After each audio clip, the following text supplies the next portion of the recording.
नमस्कार दोस्तों, Aarav study point में आप सभी का स्वागत है। तो दोस्तों, इस वीडियो में मैं आपके लिए उन सभी प्रश्नों को लेकर आया हूं जो आपके सेल्समैन ग्रेड 1 की परीक्षा में अक्सर पूछे जाते हैं। और ऐसे प्रश्न आपकी परीक्षा में आते रहते हैं। और देखिए, आपको पता होना चाहिए कि आपका सेल्समैन ग्रेड 1 का एग्ज़ाम है, तो सेल्स के बारे में आपको अधिक से अधिक जानकारी का होना अति आवश्यक है। और देखिए, आपको बता दें, आज 5 नवंबर है और आपका थर्ड पाली में सेल्समैन ग्रेड 1 का एग्ज़ाम हो चुका है। तो देखिए फ्रेंड्स, जिस जिस विद्यार्थी का सेल्समैन ग्रेड 1 का एग्ज़ाम हुआ है, कृपया करके वो हमें बताइएगा वीडियो को देखकर कि इस वीडियो में से आपके कितने क्वेश्चन सेल्समैन की परीक्षा में पूछे गए थे। और देखिए, अभी जिनका भी सेल्समैन का एग्ज़ाम नहीं हुआ है, तो कृपया करके वीडियो को ज़रूर देखिए, क्योंकि इसमें सेल्समैन से संबंधित सभी प्रश्नों को लिया गया है। और देखिए, इस वीडियो में से आपको ज़्यादा से ज़्यादा सेल्समैन के क्वेश्चन देखने को मिलेंगे। और वीडियो में आगे बढ़ने से पहले फ्रेंड्स, आपसे रिक्वेस्ट है, अगर आप हमारे चैनल पर पहली बार आए हैं तो चैनल को अवश्य सब्सक्राइब कर लें, वीडियो को लाइक करें और हमारी मेहनत के लिए एक कमेंट ज़रूर करके जाइए। तो चलिए देखते हैं आज के पहले प्रश्न को।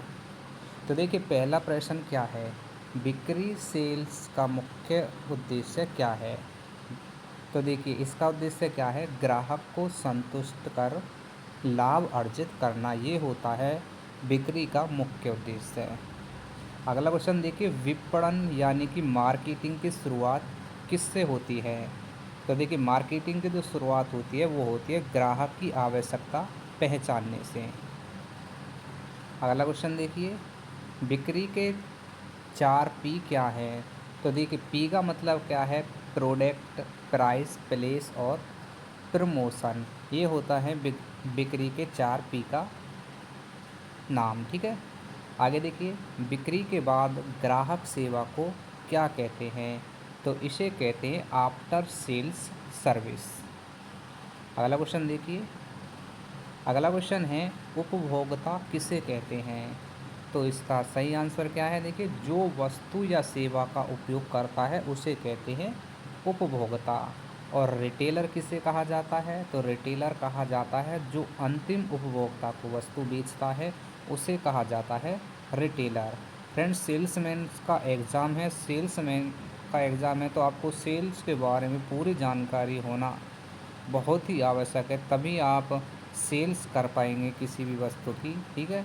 तो देखिए, अगला क्वेश्चन, होल सेलर किसे कहते हैं। तो होल सेलर कहते हैं जो वस्तु थोक में खुदरा विक्रेताओं को बेचता है, उसे कहते हैं होल सेलर। आगे देखिए, क्वेश्चन नंबर 8, ब्रांड का अर्थ क्या है। तो देखिए, ब्रांड का अर्थ होता है किसी उत्पाद की पहचान का नाम या चिन्ह, उसे हम कहते हैं ब्रांड। डिस्काउंट का अर्थ क्या होता है। तो डिस्काउंट का अर्थ होता है ग्राहक को दी गई कीमत में छूट, उसे हम बोलते हैं क्या, डिस्काउंट। आगे देखिए, अगला क्वेश्चन, वारंटी का मतलब क्या है। तो वारंटी का मतलब होता है उत्पाद की गुणवत्ता की कंपनी द्वारा गारंटी देना, ये होता है क्या, वारंटी का मतलब। आगे देखिए, सेल्स टारगेट क्या होता है। तो निश्चित समय में प्राप्त करने योग्य बिक्री लक्ष्य को कहते हैं सेल टारगेट। अगला क्वेश्चन देखिए, ग्राहक की शिकायतों का समाधान क्या कहलाता है। तो ये कहलाता है कस्टमर ग्रीवेंस रिडरेसल। ठीक है। आगे देखिए, सेल्स प्रमोशन का अर्थ क्या है। तो बिक्री बढ़ाने के लिए प्रचार प्रसार गतिविधियाँ जो होती हैं उसे कहते हैं सेल्स प्रमोशन। अगला क्वेश्चन देखिए, अगला क्वेश्चन है, नगद बिक्री क्या है, यानी कि कैश सेल किसे कहते हैं। जब भुगतान तुरंत किया जाता है तो उसे हम क्या कहते हैं, कैश सेल्स। ठीक है। फ्रेंड्स, क्वेश्चन देखिए बहुत ही नॉर्मल क्वेश्चन है, और देखिए आपको ऐसे क्वेश्चनों की जानकारी होना बहुत ही आवश्यक है, क्योंकि देखिए एग्ज़ाम में इन क्वेश्चन ये आए या नहीं आए, जब आप किसी भी वस्तु की सेल करेंगे तो ऐसे क्वेश्चनों की जानकारी आपको होना बहुत आवश्यक है, तभी आपको क्या होगा, लाभ या हानि का पता चल सकेगा। ठीक है। आगे देखिए अगला क्वेश्चन, उधार बिक्री क्या है? तो उधार बिक्री होती है जब भुगतान बाद में किया जाता है, तो उसे कहते हैं हम क्या? उधार बिक्री, क्रेडिट सेल। बिक्री रजिस्टर में क्या दर्ज किया जाता है? तो बिक्री रजिस्टर में दर्ज किया जाता है दिन भर की बिक्री का विवरण। ठीक है, दिन भर की बिक्री का जो विवरण किया जाता है उसमें क्या, किस में करते हैं हम? बिक्री रजिस्टर में। स्टॉक का अर्थ क्या है? तो गोदाम में उपलब्ध वस्तुओं की मात्रा को हम क्या कहते हैं? स्टॉक। आगे देखिए अगला क्वेश्चन, इन्वेंट्री मैनेजमेंट किससे जुड़ा होता है? तो ये जुड़ा होता है माल के भंडारण और वितरण से। नेक्स्ट क्वेश्चन देखिए, ग्राहक आकर्षित करने के लिए कौन सा तत्व आवश्यक है? तो विनम्र व्यवहार और सही जानकारी, ये क्या होता है? ग्राहक को आकर्षित करने का एक तत्व होता है। और देखिए आप अगर किसी भी वस्तु की सेल करेंगे तो उसमें ग्राहकों के प्रति आपको ईमानदारी और ग्राहक को सही जानकारी देना बहुत आवश्यक होता है। आगे बढ़िए अगला क्वेश्चन, बिक्री प्रक्रिया का अंतिम चरण क्या है? तो ग्राहकों की संतुष्टि और पुनः खरीद, ये होता है बिक्री प्रक्रिया का अंतिम चरण। ग्राहक से व्यवहार करते समय क्या ज़रूरी है? तो देखिए शालीनता और धैर्य, ये होता है क्या? ग्राहक से व्यवहार करते समय आपको ध्यान देना है, क्योंकि देखिए अगर आप किसी वस्तु की ज़्यादा से ज़्यादा सेल कब कर पाएंगे? जब किसी ग्राहक से आप विनम्र व्यवहार में बातें करेंगे, उसको हर वस्तु की जानकारी अच्छी तरह से समझाएंगे, तो क्या होगा? वो ग्राहक आपसे बहुत जल्दी प्रसन्न होगा और अगर उसे बाद में कोई वस्तु खरीदनी होगी तो सबसे पहले आपकी ही शॉप पर वो आएगा। आगे देखिए, एमआरपी का अर्थ क्या है? तो मैक्सिमम रिटेल प्राइस होता है अधिकतम खुदरा मूल्य, इसका होता है ये क्या? Full form. वस्तु पर अंकित यानी कि एमआरपी से अधिक मूल्य लेना क्या कहलाता है? ये अवैध माना जाता है। कोई भी जो सेल्समैन होगा वो एमआरपी से अधिक किसी भी वस्तु को नहीं बेच सकता, अन्यथा ये क्या माना जाएगा? अपराध की श्रेणी में। क्योंकि एमआरपी वो मूल्य होता है जिससे हम अधिक से अधिक वस्तु को बेच सकते हैं। यानी कि अगर किसी भी वस्तु पर एमआरपी 100 रुपये डला हुआ है तो आप उसको 110 रुपये या 101 रुपये में नहीं बेच सकते। अगर 100 से अगर 1 रुपये भी आपने फालतू लिया है तो आपको ये क्या हो जाएगा? अपराध की श्रेणी में आएगा और ये अवैध माना जाएगा। ठीक है, अगला क्वेश्चन देखिए, कंज्यूमर प्रोटेक्शन एक्ट भारत में कब लागू हुआ था? तो ये लागू हुआ था वर्ष 1986 में। उपभोक्ता अधिकारों की संख्या कितनी है? तो ये होती है 6। आगे देखिए, सेल्स मेंबरशिप का अर्थ क्या है? तो ये होता है बिक्री कला। पर्सनल सेलिंग क्या है? तो पर्सनल सेलिंग होती है आमने सामने बिक्री की प्रक्रिया। नेक्स्ट क्वेश्चन देखिए, सेल फोरकास्टिंग का अर्थ क्या है? तो सेल फोरकास्टिंग का अर्थ है भविष्य की बिक्री का अनुमान लगाना, ये होता है सेल फोरकास्टिंग का अर्थ। ग्राहक की आवश्यकता समझने की प्रक्रिया क्या है? तो ये है कस्टमर नीड एनालिसिस। अगला क्वेश्चन देखिए, CRM का पूरा रूप क्या है? तो ये होता है कस्टमर रिलेशनशिप मैनेजमेंट।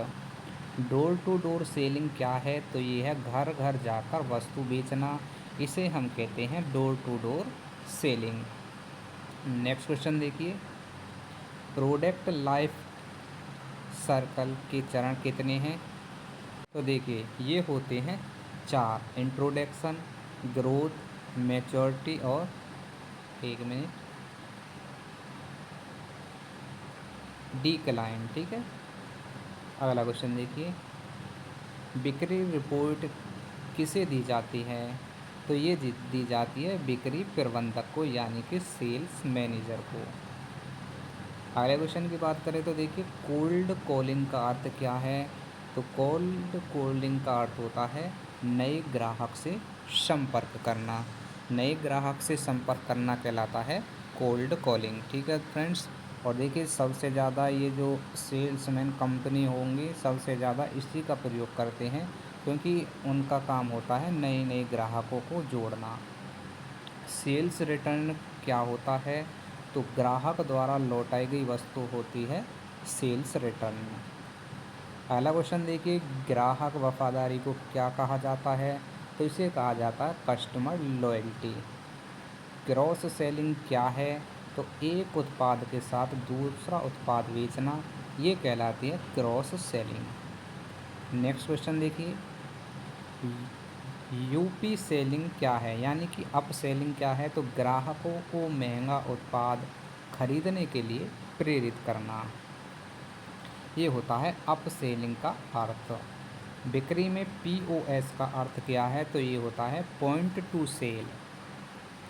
अगला क्वेश्चन देखिए, अगला क्वेश्चन है इनवॉइस किसे कहते हैं? तो बिक्री का जो बिल बनाया जाता है उसे कहते हैं इनवॉइस। अगला क्वेश्चन देखिए, जीएसटी का पूरा रूप क्या है? तो ये होता है गुड्स एंड सर्विस टैक्स। और आपको कमेंट बॉक्स में बताना है जीएसटी कब लागू किया गया। तो आपको जीएसटी का बताना है और ये कब लागू हुआ था, और जीएसटी कैसा कर है, प्रत्यक्ष कर है या अप्रत्यक्ष कर है, ठीक है। अगला क्वेश्चन देखिए, भारत में जीएसटी कब लागू हुआ था? तो ये लागू हुआ था 1 जुलाई 2017 को। जो क्वेश्चन मैं बोल रहा था उसका आंसर आपको यहीं पर मिल गया है, ठीक है दोस्तों। तो कोई बात नहीं, आपको दूसरा क्वेश्चन बताना है कि जीएसटी प्रत्यक्ष कर है या अप्रत्यक्ष कर है। ये क्वेश्चन आपके लिए होमवर्क है। अगला क्वेश्चन देखिए, बिल ऑफ एक्सचेंज का उपयोग कहाँ होता है? तो ये होता है उधार बिक्री में। क्रेडिट नोट्स कब जारी किया जाता है? तो माल वापसी या अधिक बिलिंग पर क्रेडिट नोट्स जारी किया जाता है। नेक्स्ट क्वेश्चन देखिए, डेबिट नोट्स कब दिया जाता है? तो जब खरीदार माल लौटाता है तो उसे डेबिट नोट्स दिया जाता है। ट्रेड डिस्काउंट किसे कहते हैं? तो व्यापारी को दी गई छूट को कहते हैं ट्रेड डिस्काउंट। अगला क्वेश्चन देखिए, कैश डिस्काउंट किसे कहा जाता है? तो देखिए समय समय पर भुगतान करने पर दी गई छूट को कहते हैं कैश डिस्काउंट। फ्रेंड्स, हमारी इस वीडियो को बनाने के लिए मेहनत जो हमने की है उसके लिए एक लाइक अवश्य करें। देखिए ज़रूरी नहीं है कि ये क्वेश्चन आपके एग्ज़ाम में आए तभी आप इन क्वेश्चनों को याद करेंगे। देखिए ये गवर्नमेंट जॉब और आपकी प्राइवेट जॉब दोनों ही जॉबों के लिए ये वीडियो बहुत इम्पोर्टेंट है। देखिए अगर आप गवर्नमेंट जॉब नहीं करके अगर प्राइवेट जॉब करेंगे, अगर वहाँ पर आपने सेल्समैन की कोई जॉब करी तो वहाँ पर भी आपको ऐसे क्वेश्चनों की जानकारी का होना बहुत ही आवश्यक है। इसलिए ये वीडियो सभी के लिए काम करने वाली है, गवर्नमेंट जॉब हो या आपकी प्राइवेट जॉब हो, ठीक है। देखिए अगला क्वेश्चन, सेल्स लेडगर क्या है? तो ये है बिक्री खातों का रिकॉर्ड। क्यूटेशन का क्या अर्थ है? तो ये होता है उत्पाद की कीमत पर लिखित प्रस्ताव। आगे देखिए अगला क्वेश्चन, कस्टमर केयर का उद्देश्य क्या है? तो ग्राहक संतुष्टि बनाए रखना, ये होता है कस्टमर केयर का उद्देश्य। डिमांड का अर्थ क्या है? तो खरीदने की इच्छा को सामर्थ्य, ये होता है डिमांड का अर्थ। सप्लाई का अर्थ क्या है? बाजार में वस्तुओं की उपलब्धता। अगला क्वेश्चन देखिए, मांग और आपूर्ति से क्या निर्धारित होता है? तो इससे निर्धारित होता है बाजार मूल्य। एडवर्टाइजिंग का उद्देश्य क्या है? तो ये होता है उत्पाद की जानकारी फैलाना। आगे देखिए, पब्लिसिटी का क्या अर्थ है? तो ये होता है बिना खर्च किए प्रचार। अगला क्वेश्चन, सेल्समैनशिप की आत्मा क्या है? तो ये होती है ग्राहक का विश्वास जीतना। डिस्ट्रीब्यूशन चैनल क्या है? तो उत्पाद निर्माता से ग्राहक तक पहुंचाने का मार्ग, ये होता है डिस्ट्रीब्यूशन चैनल। नेक्स्ट क्वेश्चन की बात करें तो देखिए, थोक विक्रेता को अंग्रेजी में क्या कहते हैं? तो इसे कहते हैं होलसेलर। खुदरा विक्रेता का अंग्रेजी शब्द क्या है? तो ये होता है रिटेलर। ई कॉमर्स का अर्थ क्या है? तो ऑनलाइन माध्यम से व्यापार जो करा जाता है उसे बोलते हैं ई कॉमर्स। क्वेश्चन नंबर 61 देखिए, भारत में सबसे बड़ा ई कॉमर्स प्लेटफॉर्म कौन सा है? तो ये है अमेज़ॉन और फ्लिपकार्ट। नेक्स्ट क्वेश्चन देखिए, डिजिटल पेमेंट क्या है? तो इलेक्ट्रॉनिक्स माध्यम से भुगतान करना ये होता है डिजिटल पेमेंट। यूपीआई का पूरा नाम क्या है? तो यूनिफाइड पेमेंट इंटरफेस ये होता है यूपीआई का पूरा नाम। यूपीआई भारत में कब शुरू हुआ? तो ये शुरू हुआ था 2016 में। आगे देखिए, बार कोड का उपयोग किसके लिए होता है? तो उत्पाद पहचान और बिलिंग के लिए होता है बार कोड का उपयोग। कस्टमर फीडबैक क्यों ज़रूरी है? तो सेवा सुधारने के लिए होता है कस्टमर फीडबैक। आगे देखिए, कंज्यूमर अवेयरनेस क्या है? तो अपने अधिकारों की जानकारी होना। सेल्स ऑडिट क्या है? तो बिक्री की समीक्षा प्रक्रिया ये होती है सेल्स ऑडिट। और देखिए, प्राइवेट जॉब में सबसे ज़्यादा इस ऑडिट का कार्य होता है चेक करने का। आगे देखिए, मार्केट शेयर का मतलब क्या है? तो कुल बाज़ारों में कंपनी का प्रतिशत। सेल्स इंसेंटिव क्या है? तो अच्छे प्रदर्शन पर दिया गया बोनस ये होता है सेल्स इंसेंटिव। प्राइवेट जॉब में सबसे ज़्यादा इसको यूज करा जाता है। ठीक है, आगे देखिए, टारगेट अचीवमेंट का मतलब क्या है? तो निर्धारित बिक्री लक्ष्य पूरा करना ये होता है टारगेट अचीवमेंट का अर्थ। स्टॉक टेकिंग का अर्थ क्या है? तो उपलब्ध माल की गणना करना। आगे देखिए अगला क्वेश्चन,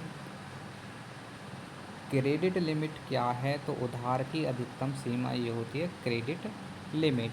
प्राइस टैग क्या दर्शाता है? तो वस्तु की बिक्री कीमत को दर्शाता है प्राइस टैग। आगे देखिए, कंज्यूमर कोर्ट किसके लिए होती है? तो ये होती है उपभोक्ता विवाद निपटाने के लिए। अगला क्वेश्चन, रिटेल स्टोर लेआउट क्या है? तो दुकान की वस्तु सजावट की योजना। सेल प्यूंटा क्या है? तो विक्रेता को दिया गया लक्ष्य। पेरिशेबल गुड्स किसे कहते हैं? जो जल्दी खराब हो जाए। आगे देखिए, नॉन पेरिशेबल गुड्स क्या है? तो जो लंबे समय तक टिके रहे। ट्रेड फेयर का उद्देश्य क्या है? उत्पादों का प्रदर्शन और प्रचार। सेल्स टेरिटरी क्या होता है? तो बिक्री क्षेत्र का इलाका। आगे देखिए, कमीशन किसे कहा जाता है? तो बिक्री पर मिलने वाले प्रतिशत लाभ को कहते हैं सेल्स कमीशन। नेक्स्ट क्वेश्चन देखिए, कस्टमर रिटेंशन का मतलब क्या होता है? तो पुराने ग्राहकों को बनाए रखना ये होता है क्या? Customer retention. सेल बजट क्या है? तो अनुमानित बिक्री आय और खर्चा का लेखा। आगे क्वेश्चन की बात करें तो देखिए क्या है,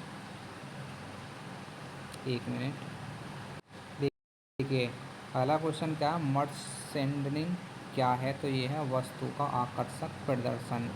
कस्टमर एक्सपेक्टेशन क्या है? तो ये है ग्राहकों की अपेक्षा सेवा या गुणवत्ता। सेल एनालिसिस क्या बताता है? बिक्री प्रदर्शन का मूल्यांकन। आगे क्वेश्चन देखिए, ब्रेक इवन पॉइंट का अर्थ क्या है? तो ये है जहाँ लाभ ना हानि होती हो। प्रॉफिट मार्जिन क्या है? तो ये है बिक्री मूल्य और लागत का अंतर। अगले क्वेश्चन की बात करें तो देखिए, टर्नओवर क्या दर्शाता है? तो ये कुल बिक्री राशि को दर्शाता है। सेल रिटर्न्स रेशियो क्या है? तो ये है लौटाए गए माल का प्रतिशत। नेक्स्ट क्वेश्चन देखिए, टारगेट कस्टमर किसे कहते हैं? तो वह ग्राहक वर्ग जिसके लिए उत्पाद बनाया गया है। प्रोडक्ट रेंज, ठीक है, प्रोजेक्ट रेंज क्या है? कंपनी के सभी उत्पादकों का समूह। सेल फ्यूनल क्या है? संभावित ग्राहक से खरीद तक की यात्रा। आगे क्वेश्चन देखिए, लॉयल्टी प्रोग्राम का उद्देश्य क्या है? नियमित ग्राहकों को पुरस्कृत करना। नेक्स्ट क्वेश्चन देखिए, कस्टमर डिलाइट क्या है? तो ग्राहकों की उम्मीद से अधिक सेवा देना। और अगला क्वेश्चन देखिए, बी टू बी का अर्थ क्या है? तो बिजनेस टू बिजनेस होता है बी टू बी का अर्थ। बी टू सी का अर्थ क्या है? Business to customer. और सी ओ डी का पूरा रूप क्या है? तो कैश ऑन डिलीवरी, ये होता है सी ओ डी का फुल फॉर्म। और देखिए अगला क्वेश्चन, सेल्स इथाइट्स क्या है? तो बिक्री में ईमानदारी और नैतिकता का पालन।